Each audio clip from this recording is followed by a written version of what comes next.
वृद्धावस्था के कारण उसका रूप बिगड़ गया, बुद्धि कमजोर हो गई, शरीर रोगी हो गया, अग्नि मंद पड़ गई, पुरुषार्थ और भोजन दोनों कम हो गए, बस घोर चिंता। अब पता ही नहीं चल रहा, सोच निकल गई,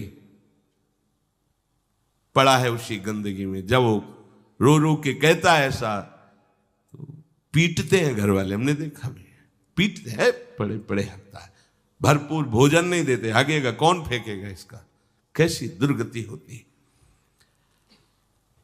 इसमें जो शब्द लिखा है, आस्तेव मत्योपन्यस्तम गृहपाल इवाहरन, गृहपाल कहते कुत्ते को, कुत्ते की भांति वो सबके अपमान सहता रहता है और रूखे सूखे टुकड़े खाकर जीवन निर्वाह करता है, फिर भी उसे भगवान की याद नहीं आती।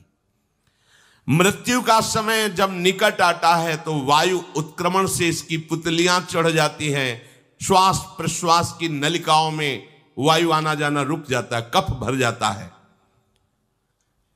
अब इसे श्वास लेने में भयानक कष्ट होता है, कंठ में घुरघुराहट, पर उसका मोह उन्हीं अपने बच्चे, परिवार, घर, शब्द, ये सब छूट जाएगा। बड़ी दुर्गति है। अंतिम समय क्या सोच रहा है, ये पत्नी छूट जाएगी, बेटे छूट जाए, और बेटों ने क्या उनके साथ व्यवहार किया, ये मोह है, ये मेरा कमाया हुआ मकान कैसे छोड़ सकता हूं, तो छिपकली बन के आना, इसी मकान में रेंगना। पक्का आपका अंतिम फाइनल आपका चिंतन होता है, आपका चिंतन वही बनेगा जो जीवन भर आपने किया, उसके परिणाम में। बंधु बांधव आकर घेर लेते और मनाने लगते हैं कि अब जल्दी मर जाए, भगवान उठा लें इसे। मृत्यु पाश के वशीभूत महान कष्ट को भोगता हुआ अपने परिवार का चिंतन करता है। वो मूड ये भी नहीं सोच पा रहा कि अगर अंतिम समय कृष्ण बोल दूं, राधा बोल दूं तो काम बन जाए। कुटुंब का भरण पोषण और मोह में लगा हुआ यमराज के दूत आते हैं, मार मार के उसके प्राणों को खींचते हैं। वो तो मार वही जानता है जिस पे पड़ती है, पर सोचता कौन है, विवेक है नहीं, इसलिए सोच काम नहीं करती।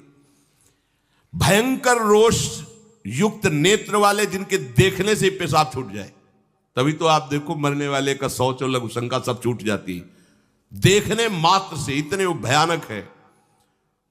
वो देखकर भय के कारण मलमूत्र त्याग कर देता है। सा दृष्ट्वा त्रस्त हृदय स्रकन मूत्रम विमुंचति, इतना भयावह स्वरूप होता है उनकी घुड़क, और उनकी मार की टट्टी पेशाब सब छोड़ देता है। यमदूत उसे भयंकर यातना देते हुए प्राण खींचते हैं। अब ये तो वही जानता है जिसके खींचते हैं। बाहर वाले सब घेरे बैठे हैं, कोई एक बार भी नाम नहीं बोला। अगर एक बार बोल देता राधा तो भाग जाते यमदूत और वो बच जाता। पर यह सौभाग्य तो जिसने जीवन में धर्म किया है, कहीं ना कहीं भगवद आश्रय लिया, उसको ये मिलता है। जैसे कोई घोर अपराधी को सिपाही बांधकर ले जाते हैं, उसी प्रकार रस्सी में बांधकर बलात् उसको यमलोक की लंबी यात्रा कराती है। रास्ते में पिटाई, घुड़कियां, उसे प्यास लगती, पानी नहीं दिया जाता, तपती हुई भूमि पर चलाया जाता है। कुत्ते नोचते हैं, व्याकुल हो उठता है। भूख प्यास उसे बेचैन कर दी, पर यहां किसी की भूख नहीं मिटाई तो तुम्हें रास्ते में भोजन नहीं मिलेगा। यहां कभी किसी को पानी नहीं पिलाया तो एक बूंद पानी नहीं मिलेगा तुम्हें। ये कर्म भूमि है। दावानल जैसी दहकती हुई भूमि पर उसे चलाया जाता है। तप्त बालुका में मार्ग में जब एक पग भी आगे बढ़ने की सामर्थ्य नहीं होती, मूर्छा जाती है, मार मार के उसे चेतना में लाते हैं यमदूत, फिर घसीटते हैं। महान दुख में अंधेरे मार्ग से अत्यंत क्रूर यमदूत उसे यमपुरी को ले जाते हैं। कितना मार्ग? 99,000 योजन मृत्यु लोक से। यह ऐसे नहीं कि कोई गप लिखी हुई है, नहीं नहीं। अब जैसे तिहाड़ जेल है, अब जानते ही नहीं तो क्या जानोगे, कहां तिहाड़ जेल, जाओ देखो जाके। आजीवन कारावास, कैसे बड़े कठोर कठोर, जैसा अपराधी वैसा दंड विधान। तो यहां थोड़ी दया है, क्योंकि हृदय है, वहां हृदय नहीं है, वहां हृदयहीन शासक तुम्हारे पीछे लगाए जाएंगे। हृदय ही नहीं है, बस एक एक कर्म का हिसाब। जो हमने पढ़ा था पहली बार तो होश उड़ गए थे। जो यहां दूसरे का मांस खाते हैं ना, कोलू में पेरे जाते हैं। कोलू जैसे गन्ना नहीं पेरा जाता, लगा दिया कोलू में पेरे जा रहे। मरना है नहीं, सोचो कितना कष्ट। फिर इसके बाद समसी से मांस नोच कर उसे खवाया जाता। होश में हो जाओ। 99,000 योजन का मृत्यु लोक से यमलोक का मार्ग है, लिखा हो 99,000 योजनानाम सहस्राणी नवतिम नवचाध्वनः त्रिभिर्मुहूर्तैर्द्वाभ्याम वा नीतः प्राप्नोति यातनः। एक योजन का मतलब 4 कोश, 99,000 योजन। इतने लंबे मार्ग को 2 या 3 मुहूर्त में तय करना, दौड़ा के 2 या 3 मुहूर्त, बहुत कम समय। फिर वहां पहले से तय, इसको इस नरक में डालो, इसको इस नरक में। वहां इतना समय, थोड़ी भीड़ लगी है। जैसे अपने एक फोड़ा हुआ तो अपने इतने कष्ट समझते, अस्पताल जाओ देखो चीख लगी, किसी पैर टूटा, किसी कुछ, ऐसे ही वहां सब हिसाब हो रहा है। उसको धधकती हुई लकड़ियों में जलाया जाता है, कहीं दूसरों के द्वारा काट काट कर उसको उसका ही मांस खिलाया जाता है। यमपुरी के कुत्तों के भयानक दांत होते हैं, जिंदा, अब मरना है नहीं, वहां भयानक गिद्धों के द्वारा आते खींची जाती है। यहां सांप बिच्छू डांस जिसको मारा है वहां भयंकर रूप रखकर उसका खून पीते हैं। हिसाब है बहुत होश में। यहां तुम किसी के शरीर को काट दो तो मर जाएगा, वहां ऐसा नहीं होता। वहां बार बार काटा जाएगा, मरोगे नहीं, पीड़ा वैसे ही होगी। बड़े भयानक कष्टों को भोगता है। तामिस्त अंध तामिस्त रौरव आदि नरकों को भोगता है। हे माता, भगवान कपिल देव जी कहते हैं, जो पुण्य आत्मा लोग होते हैं स्वर्ग आदि में जाकर पुण्य भोगते हैं, लेकिन दोनों को फिर गिरना होता है, क्योंकि वो भगवान का भजन नहीं किए, इसलिए पुण्य भोग कर मृत्यु लोक आते हैं, वो पाप भोग कर नरक से मृत्यु लोक आते हैं। माता जब उनके भोग संपन्न होते हैं नरक आदि के, अब वो जन्म लेते हैं। फिर यहां ध्यान से सुनना, जब जीव को मनुष्य शरीर में जन्म लेना होता है तो प्रकृति में वर्षा के साथ आता है। प्रकृति में वर्षा के साथ आया, और फसल में मूली गाजर गेहूं अन्न, इनमें वो जीव प्रवेश करता है और उसे माता पिता दोनों पाते हैं। तो सप्तम धातु वीर के रूप में परिणित होता है जीव। वो वीर कण के रूप में माता के उदर में जब प्रवेश करता है तो एक रात्रि में मां का और पिता का, दोनों का वो जो वीर मिलता है, उस रज और वीर के मिलने से एक कलल सा बनता है। 5 रात्रि व्यतीत होने के बाद एक बुदबुदा सा बनता है। 10 रात्रि व्यतीत होने के बाद एक बेर की सी आकृति होती है। फिर उसके बाद उसमें धीरे धीरे मांसपेशियां बढ़ने लगती हैं। 1 महीने में उसके सिर निकल आता है, 2 महीने में हाथ पांव अंगों का विभाग होता है, 3रे महीने में नख रोम अस्थि चर्म स्त्री पुरुष के चिन्ह प्रकट हो जाते हैं, 4 महीने में मांसादि 7 धातुएं प्रकट हो जाती है, 5वें महीने में चेतना जागृत हो जाती है। जैसे अपने चेतना, ऐसे 5वें महीने में गर्भस्थ शिशु की चेतना जागृत हो गई। जीव है पर चेतना 5 महीने बाद मां के गर्भ में जागृत। अब उसे भूख लगती है, प्यास लगती है, वहां की तापमयी जलन पीड़ा, छोटे छोटे कीड़ों के द्वारा काटना। 6ठे मास में झिल्ली से लपटा हुआ मां की दाहिनी कोख में कीड़े की तरह तड़पता है। उस समय माता को कड़वे और खट्टे पानी की लालसा होती है, जिससे उसके अंगों में जाकर भयंकर जलन होती है। यह है भोग। वो कृमि कीड़े की तरह तड़पता है। मलमूत्र के गड्ढे में बीच में झिल्ली में बंधा हुआ वो जीवात्मा सुकुमार तो होता है, वहां के कीड़े उसे नोचते हैं छोटे छोटे, वो तड़पता है। और माता प्रसन्न होती कि जब बच्चा हिलता है, बोले है उसकी दुर्गति हो रही, वहां भयंकर कष्ट पा रहा है। ऐसा क्लेश होता है कि क्षण क्षण में बेहोश होता रहता है। माता के खाए हुए कड़वे, तीखे, गरम, नमकीन, रूखे, खट्टे, यही पदार्थ पाने की इच्छा होती है माता, क्योंकि उसको भोग भोगना है। उसके कोमल शरीर में भयानक पीड़ा होती है जब माता ऐसे पदार्थ खाती है। गर्भाशय की झिल्ली में लिपटा हुआ, आंतों और मलमूत्र से घिरा हुआ सिर, पेट की और पीठ और गर्दन एक कुंडलाकार ऐसे कंकण जैसा, ऐसी आकृति गर्भस्थ शिशु की होती है। पिंजड़े में बंद पक्षी के समान पराधीन, ना तो वो हिलडुल सकता है ना बोल सकता है, बड़ा असमर्थ दुख को भोग रहा है, चेतना पूरी है। इसी समय भगवान द्रवित होकर उसे ज्ञान देते हैं, गर्भस्थ शिशु को, सबको। जे उसे ज्ञान होता है तो सैकड़ों जन्म के कुकर्मों से याद आते हैं, सैकड़ों जन्म के। ओहो, ये मेरे कर्म का ही फल है, मैंने ऐसे कर्म किए इसलिए दुख भोग रहा हूं। बेचैन हो जाता है, कैसे निपट पाऊंगा, सैकड़ों जन्म के कर्म जमा है। अब महान अशांति उसके हृदय में, उस शरीर में भयंकर पीड़ा। कुंडलाकार शरीर है, हिल भी नहीं सकता है, बस कीड़े काटते, बड़ी तड़पन, बड़ी जलन, भूख प्यास की जलन। अब एक और भयानक जलन हुई, उसे स्मरण हो जाता है कई जन्मों के, सैकड़ों जन्मों के पाप कर्मों का। 7वां महीना आरंभ हुआ कि ज्ञान का उन्मेष हो गया। अब प्रसूति वायु उसे चला रही है, तड़पता है वो। सप्त धातु में स्थूल शरीर से बंधा हुआ वो जीव भयभीत होकर के पुकारता है, अगर कोई भगवान है तो एक बार मुझे यहां से निकाल दे। वो विनय करता है भगवान से, कोई अगर भगवान है जिसने मुझे इस बंधन में डाला है, एक बार निकाल दे, यहां से जाके केवल भजन करूंगा।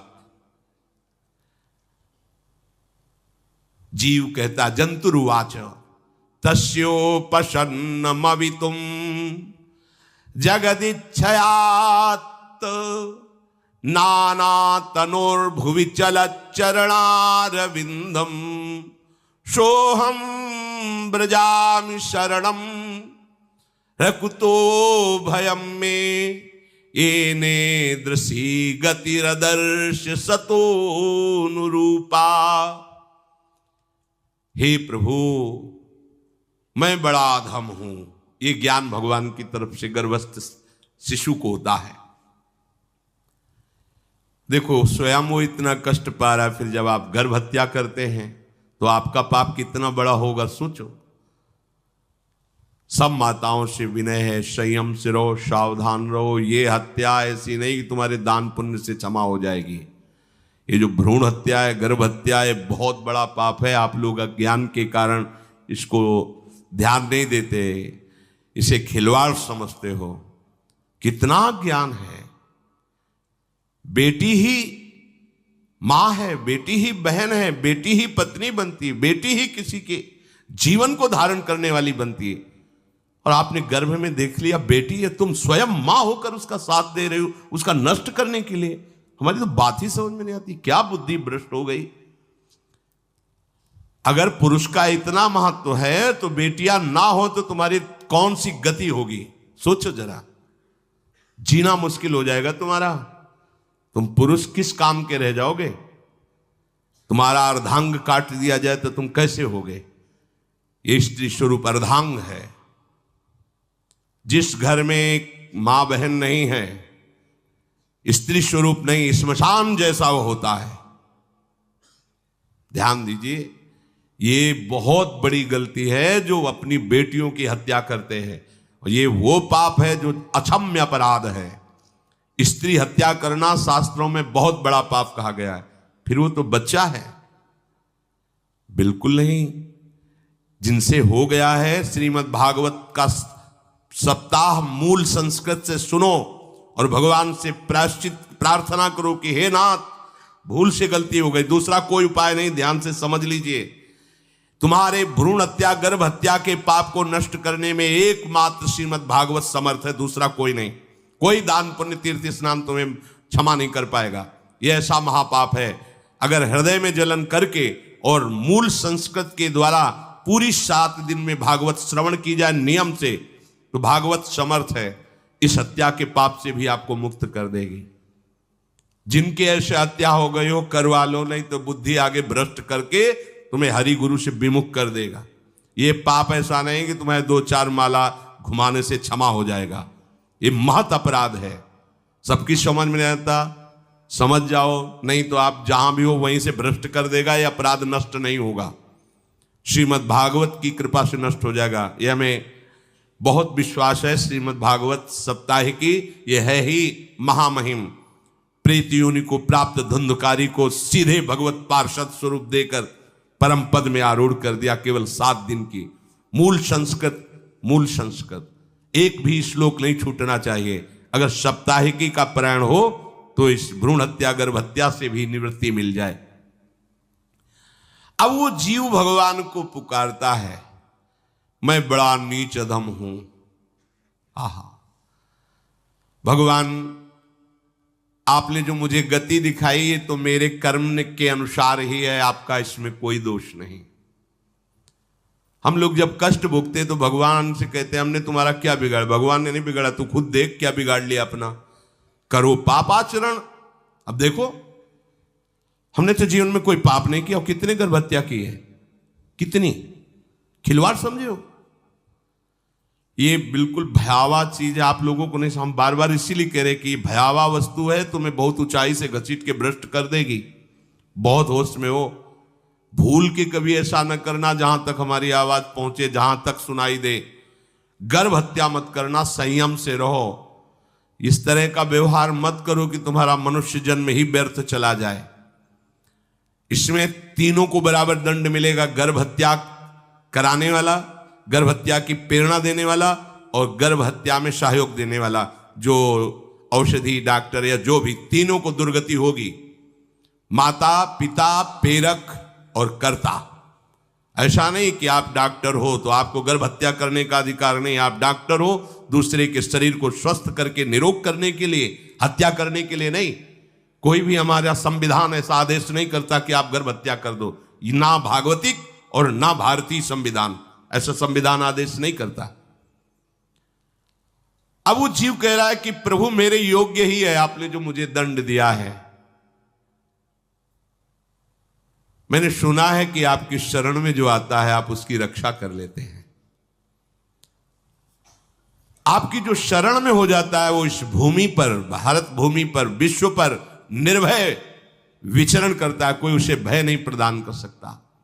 प्रभु, मैं इस माता के उदर में माया का रहस्य न जानने के कारण ऐसे कर्म किए कि मैं आ गया हूं। बहुत दुख पा रहा हूं। हे निर्विकार अखंड बोध स्वरूप परमात्मा, मैं बार बार नमस्कार करता हूं। प्रभु, मेरे ऊपर कृपा कर दो, एक बार इस गर्भ से निकाल दो। मैं यहां से बाहर जाकर आपका निरंतर भजन करूंगा। ये वादा करके आए हम प्रभु से सब। प्रभु ने करुणा करके हमें चांस दिया है मनुष्य शरीर। प्रभु, मैं बहुत जन्मों से इस समय स्मृति आ रही, देख रहा हूं कर्मों में भटकता रहा आपसे विमुख होकर के। ये जो मुझे अभी ज्ञान हो रहा है केवल आपकी कृपा से तत्कालिक है। तत्कालिक, एक तत्कालिक वैराग्य होता है। जैसे कथा सुनियो, मन में आया कि अब तो भजन ही करना है। ये तत्कालिक है, स्थायी नहीं है। इसे स्थायी बनाओ। प्रभु, आप अंतर्यामी हो, आप सब कुछ जान रहे हो। तीनों तापों की शांति के लिए भक्तजन आपका भजन करते हैं। मैं देहधारी होकर जीव माता के उदर में मलमूत्र से रुधिर की झिल्ली में फंसा हुआ माता की जठराग्नि के ताप से जल रहा हूं। प्रभु, एक एक क्षण में यहां विकल होकर केवल इंतजार कर रहा हूं कि किस समय मुझे यहां से निकाला जाएगा। दीन बंधु, यहां से कब मैं निकलूंगा। स्वामिन, आप बड़े दयालु हो, आप जैसे उदार प्रभु ने मुझ गर्भस्थ शिशु को ये ज्ञान दिया। हे दीनबंधु, आप अपनी कृपा से प्रसन्न हो जाइए। प्रभु एक बार निकाल दीजिए, मैं ऐसा भजन करूंगा कि दोबारा संसार के दुख में नहीं आऊंगा। कपिल भगवान कहते हैं, हे माता, वो गर्भस्थ बालक शिशु भगवान से प्रार्थना करता है, भगवान का आदेश होता है, तत्काल प्रसव वायु धक्का मारती है। जे ही प्रसव वायु धक्का मारती तो उसको ऐसा भयंकर कष्ट होता है, जैसा पीछे लिखा है कि जैसे जिंदा किसी की चमड़ी उतारी जाए, ऐसा मां के गर्भ से निकलते समय उसे कष्ट होता है। वो अत्यंत कष्ट से व्याकुल होता है। उसी समय उसका वो ज्ञान नष्ट हो जाता है जो भगवान ने दिया था। उस समय उसकी श्वास की गति रुक जाती, जैसे किसी का गला दबा दिया जाए तो कैसा लगेगा। ऐसी ही पूरी की पूरी भागवती की स्मृति नष्ट हो गई। होश आया तब देखा कि वो बाहर पड़ा हुआ है, माता के उस मलमूत्र में सना हुआ बिष्ठे की कीड़े की तरह। गर्भवास में जो दिव्य ज्ञान प्रकट हुआ था भगवान की कृपा से, वो सब नष्ट हो गया। भूमि परत भा ढाबर पानी, तिम जीवे माया लपटानी। चेतन आई तो रोने लगा। वो ज्ञान कहां गया, वो ज्ञानदाता कहां गया। वो कहता कहां कहां, बोले थाली बजाओ, बच्चा हुआ है।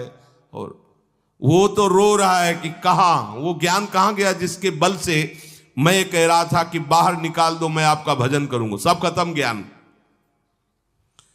जो लोग उसका अभिप्राय नहीं समझते, वो उत्सव मनाते हैं, बालक हुआ है, वो रो रहा है, वो कहां गया ज्ञान, कहां कहां कहां। छोटा बालक यही रोक कहता कहां। अभी जो ज्ञान उत्पन्न हुआ था, जो अभी भगवान का बोध हुआ था, वो कहां गया, कहां गया। घर परिवार के लोग उसका पालन पोषण करते रहते हैं, उसमें कोई निषेध करने की शक्ति नहीं हो रही। मच्छर काट रहा है, दुख हो रहा, हटा नहीं सकता बालक। उस जीव को शिशु अवस्था में जब कपड़ों पे लिपेट कर ऐसे लिटाया जाता है तो इतना कोमल त्वचा होती कि कपड़े भी उसको, जैसे खुजलाहट है, पीड़ा है या जलन है, बिल्कुल कोमल त्वचा होती, कुछ नहीं कर सकता हो, बस रो सकता है। ना खुजलाने की, ना करवट बदलने की, ना उठने की कोई सामर्थ्य नहीं। बड़ा कष्ट पाता है बाल्यावस्था में, क्योंकि त्वचा बड़ी कोमल होती, दास मच्छर आदि जीव उसको काटते हैं। गर्भावस्था का कोई ज्ञान नहीं रहा, सिर्फ रोना ही रोना रह रहा। इस प्रकार उसकी बाल्यावस्था कटी, कौमार अवस्था आई, पौगंड अवस्था, इनमें वो खिलवाड़ में फंस गया। जैसे जैसे बड़ा होता जाता, चेतना, गुनगुना, ये कार, ये प्लास्टिक के ऐसे उनमें मगन है। देखो ना छोटे बच्चों को, अज्ञानवश इसकी ये अवस्था कट गई। बड़े भाग्यशाली ऐसे भी बच्चे हैं जो तुतला के बोलते, उनकी मैया कहती राधा बोलो, राधा। देखो ये सौभाग्य, प्रणाम है उन माताओं को जो अपने बच्चों को भगवान नाम बुलाती हैं कि आप बोलो, श्री हरिवंश बोलो, राधे राधे बोलो। धीरे धीरे उसकी युवावस्था पहुंची। इस समय उसके अंदर एक भूत सवार होता है, जवानी का भूत है, ये सबके सवार होता है। अगर मंत्र चल रहा है तो भूत नहीं चढ़ेगा, नाम चल रहा है तो भूत नहीं चढ़ेगा, नहीं तो भूत चढ़ जाता है। ये कुछ भी करवा सकता है भूत, भूत ही तो है ना।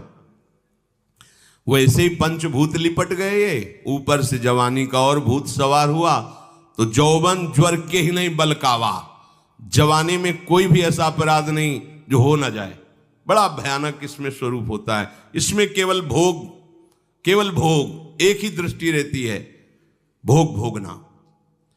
अज्ञानवश जब भोगों की प्राप्ति में बाधा पड़ती तो भयंकर वो क्रोध करता है, शोकाकुल होकर हिंसा कर बैठता है।